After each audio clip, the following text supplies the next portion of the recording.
Bonjour et bienvenue, voici notre tour d'horizon économique, géopolitique, sanitaire et boursier. Nous sommes le jeudi 20 janvier et pour comprendre comment tourne la planète finance, c'est sur la bourse au quotidien et nulle part ailleurs. Et l'épisode du jour s'intitulera Les 2% d'inflation, la BCE y croit encore. Oui, c'est ce que l'on a découvert dans les minutes, c'est-à-dire le compte-rendu des dernières discussions de la BCE fin décembre. Même si ça ne fait pas l'unanimité, 20 des 25 membres du comité directeur de la BCE continuent de parier sur un retour de l'inflation au contact, voire légèrement au-dessus de 2% d'ici la fin de l'année 2022. Sachant que nous sommes actuellement à plus 5%. Et que le prix de l'énergie et des carburants vient de passer un nouveau cap à la hausse, notamment le pétrole, donc au-delà des 86 $ le baril, et qui semble filer tout droit vers les 100 $. Et on sait que l'inertie haussière de la hausse du pétrole risque de nous emmener pratiquement jusqu'à la fin de l'hiver. D'ici là, peut-être que l'OPEP décidera d'ouvrir un petit peu plus grand le robinet. Le problème, c'est d'autres pays qui ont des petites difficultés d'exportation, comme par exemple le Nigeria. On regarde également avec un peu d'inquiétude du côté du Kazakhstan, où la situation sociale et économique interne demeure un petit peu explosive. Et surtout, on a ce qu'on appelle ce phénomène de déplétion, c'est-à-dire en fait de baisse de rendement des gisements connus, sachant que les compagnies pétrolières n'ont rien investi ou quasiment rien dans la recherche-développement depuis pratiquement 2014, depuis donc 7 ans.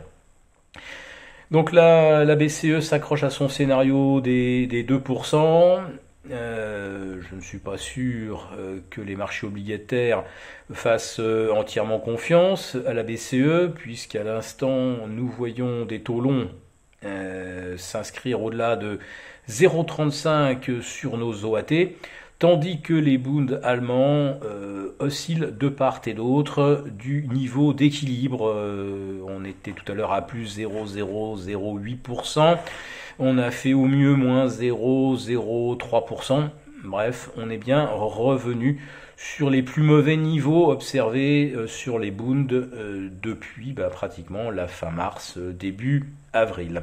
En ce qui concerne les T-bonds américains, ils ne redescendent plus en deçà des 1,80, 1,84, 1,86 hier, 1,90 avant-hier. Le franchissement de la résistance des 1,80, on peut le dire aujourd'hui, c'est validé avec un objectif de minimum 2,30 à l'horizon de 4 à 6 semaines sur les marchés obligataires. Alors, est-ce que cela va finir par provoquer la cassure des supports sur les principaux indices ? Eh bien, pour l'instant, le CAC 40 tient toujours bon au-dessus des 7115. On n'est même pas venu d'ailleurs tester ce plancher aujourd'hui. Ça rebondit au-delà des 7150. À Wall Street, peu après l'ouverture, le S&P 500 sauve entre guillemets le support des 4570. On était passé légèrement en dessous hier. Hop, on réintègre aujourd'hui. Sur le Dow Jones, on parvient à se redresser aux alentours des 35 300.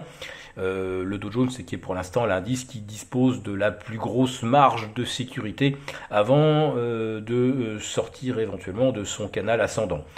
Pour le S&P, donc c'est extrêmement tendancieux. On joue avec le feu. Avec le Nasdaq, on est largement aujourd'hui passé dans un scénario de consolidation. La question qu'on se posait, est-ce qu'on va préserver les 14 400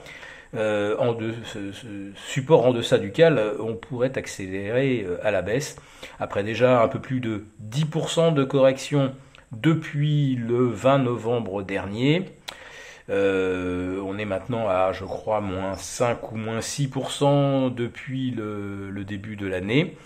Le mois de janvier s'achève maintenant dans 10 jours.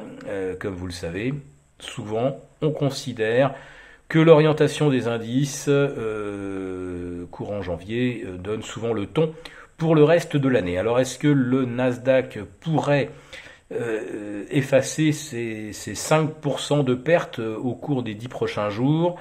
Compte tenu de l'orientation des marchés obligataires, ça paraît de moins en moins probable. Et qui dit hausse de taux dit risque également de correction majeure sur les crypto-actifs. Pour l'instant, le Bitcoin continue de se battre pour ne pas enfoncer les 41 000. Pour l'instant, il y parvient. Mais comme on dit, on est en train de patiner sur une couche de glace de plus en plus mince.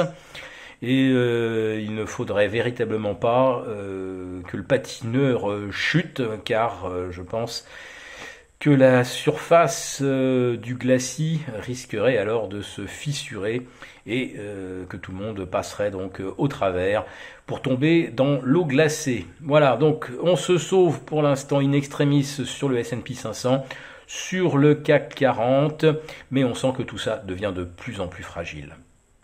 Si cette vidéo vous a plu, n'hésitez pas à nous mettre un pouce. On vous retrouve demain pour notre synthèse hebdo avec nos abonnés désaffranchis. À très bientôt.